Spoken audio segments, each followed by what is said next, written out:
বিসমিল্লাহির রহমানির রহিম।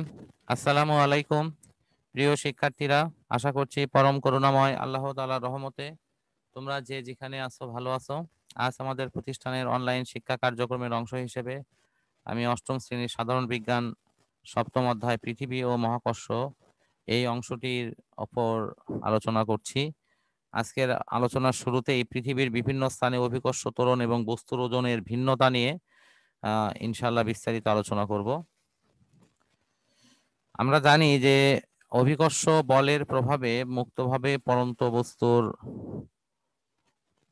ত্বরণকেই বলা হয় অভিকর্ষজ ত্বরণ, এবং অভিকর্ষজ ত্বরণের জন্যই বস্তুর ওপর অভিকর্ষ বল এমজি প্রয়োগ হয়। এখন পৃথিবীর বিভিন্ন স্থানে এই অভিকর্ষ ত্বরণ এর মান অর্থাৎ অভিকর্ষ বল বা ওজনের মান ভিন্ন ভিন্ন হয়। এটি কিভাবে হয় আসলে আমরা একটু বোর্ড শেয়ারের মধ্য দিয়ে এটি তোমাদের কাছে উপস্থাপন করছি।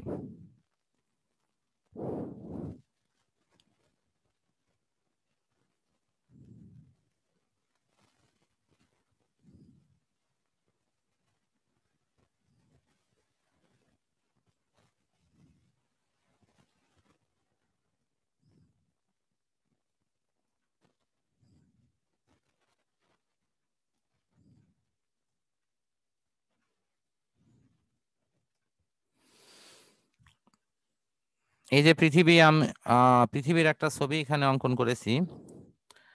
প্রথমেই দেখা যাচ্ছে যে পৃথিবীর এই বিভিন্ন স্থান কেন্দ্র থেকে এগুলো সমদূরত্বে অবস্থান করে না, কারণ পৃথিবীটা একটু চাপা, এটা পুরোপুরি গোলাকার না, এটাকে বর্তুলাকার বলা হয়।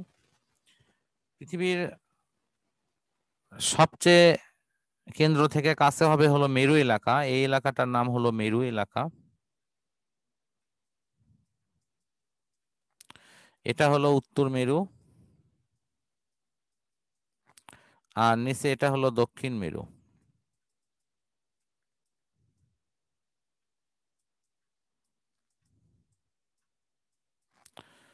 এরপরে এই এলাকাটার নাম হলো বিষুবীয় এলাকা।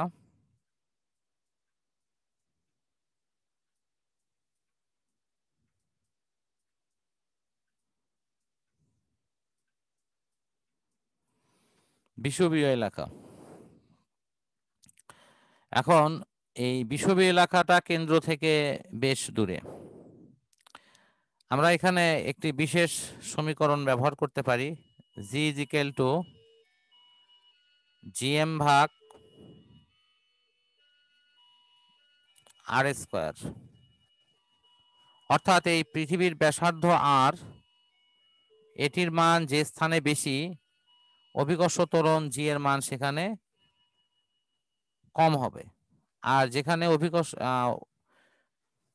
পৃথিবীর ব্যাসার্ধ যেখানে কম সেখানে অভিকর্ষ ত্বরণ জি এর মান বেশি হবে। এখন দেখা যাচ্ছে যে মেরু এলাকাটা পৃথিবীর কেন্দ্র থেকে কাছে, অর্থাৎ সেখানে ব্যাসার্ধ আর এর মান কম, সুতরাং মেরু এলাকায় অভিকর্ষ ত্বরণ জি এর মান সবচেয়ে বেশি হবে। আবার বিষুবীয় এলাকার এই আহ, ব্যাসার্ধ আর এর মানটা সবচেয়ে বেশি, সুতরাং এখানে অভিকর্ষ ত্বরণ জি এর মান সবচেয়ে কম হবে। আমরা জানি যে ওজন W is equal to M G. যেহেতু এম হলো বস্তুর ভর এবং এটা হলো ইউনিভার্সাল কনস্ট্যান্ট, এই বস্তুর ভর স্থান কাল পাত্র ভেদে এটির কোনো পরিবর্তন হয় না, সুতরাং ডাব্লিউ অর্থাৎ ওজনের মান পরিবর্তন হয় শুধু অভিকর্ষ ত্বরণ জি এর মানের উপর ভিত্তি করে। এই কারণে অভিকর্ষ ত্বরণ জি এর মান যেখানে বেশি সেখানে ওজনও বেশি হবে, আবার অভিকর্ষ ত্বরণ জি এর মান যেখানে কম সেখানে ওজনও কম হবে। এই দৃষ্টিকোণ থেকে আমরা দেখি যে বিষুবীয় এলাকায় অভিকর্ষ ত্বরণের মান সবচেয়ে কম, অর্থাৎ ওজনও সেখানে কম, আর মেরু এলাকায় অভিকর্ষ ত্বরণের মান সবচেয়ে বেশি, অর্থাৎ ওজন বল বেশি। আর এটির কারণ হলো ব্যাসার্ধের কম বেশি হওয়ার জন্য। বিষুবীয় এলাকায় ব্যাসার্ধ বেশি আর মেরু এলাকায় ব্যাসার্ধ কম। এখন প্রশ্ন হলো যে আমাদের পৃথিবীর যদি আমরা ভেতর দিকে প্রবেশ করি, অভ্যন্তরে যদি প্রবেশ করি, তো অভ্যন্তরে প্রবেশ করলে দেখা যাবে যে ধরা যাক এই এই অংশ খুঁড়ে ভিতরে প্রবেশ করা হয়েছে। তো ভিতরে প্রবেশ করা হলে অর্থাৎ এই এই অংশটা খুঁড়ে ভিতরে ঢোকা হয়েছে, ভিতরে প্রবেশ করলে কেন্দ্র থেকে কাছে হবে, আমাদের মনে হবে যে না সেখানে তাহলে ওজন বেশি হবে, কিন্তু সেটি ঘটবে না। কারণ সেক্ষেত্রে এই অংশটি এই ছোট আকৃতির যে পৃথিবী এটি দ্বারা আকৃষ্ট হবে। এখন এখানে যে বস্তু আছে সেই বস্তুটা যখন ওই ছোট আকৃতির পৃথিবী দ্বারা আকৃষ্ট হবে তখন তার ওজনটা কম হবে। কারণ আমরা জানি যে মহাকর্ষ বা অভিকর্ষ বল ভরের সাথে সম্পর্কিত। যে বস্তুর ভর যত বেশি তার মহাকর্ষ বা অভিকর্ষ বল তত বেশি। তো যেহেতু পৃথিবীর অভ্যন্তরে প্রবেশ করলে এটি, এই যে আমি ভিতরে যে একটি পৃথিবী আঁকাইছি এরকম একটা ছোট্ট আকৃতির পৃথিবী দ্বারা আকৃষ্ট হবে, সে কারণের জন্য পৃথিবীর অভ্যন্তরে প্রবেশ করলে খনিতে কোনো পদার্থের ওজন স্বাভাবিক ওজনের চেয়ে অনেক কম হবে। এরপরে আমরা দেখব উচ্চতর স্থানে যদি উপরের দিকে ওঠা হয়, যেমন এভারেস্টের চূড়ায় যদি ওঠা হয়, এখানে যদি কোনো বস্তু রাখা হয় তাহলে কি ঘটবে? তাহলে সেখানে দেখা যাবে যে এই স্থানে অভিকর্ষ ত্বরণের মান অনেক কমে যাবে। কারণ আমি একটু আগে যে সমীকরণটা লিখেছিলাম সেটি এইরকম যে জি ইজ ইকুয়াল টু জিএম ভাগ তখন এই আর এর জায়গায় হবে হলো আর প্লাস এইচ হোল স্কোয়ার। শিক্ষার্থী বন্ধুরা তোমরা নিশ্চয়ই বুঝতে পারছো যে হরের মান যত বড় হবে ওই রাশিটার মান কিন্তু তত কমে যাবে।